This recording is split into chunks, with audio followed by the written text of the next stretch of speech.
Okay, so yan mga kamigo, paluwas na naman tayo ha. At siyempre, yung ating mga dalang kalapate mga kaamigo. Alright, so SFX na tayo. At paluwas na naman tayo ng Manila. 3 hours later. Okay, so yun mga kaamigo, after 3 hours, saktong-sakto may ipapakilala ako sa inyo mamayang. Yo.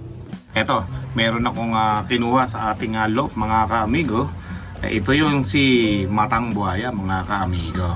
So itong kalapati na to ay matagal na tong nagbabalak sa akin ano, mga kaamigo na maging team.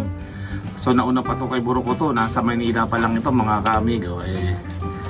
Itong si Matang Buhaya mga kaamigo talagang ito ay gumigiri-giri na sa akin ano.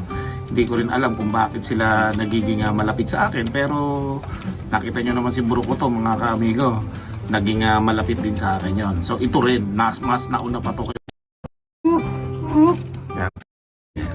Basta importante, nakikita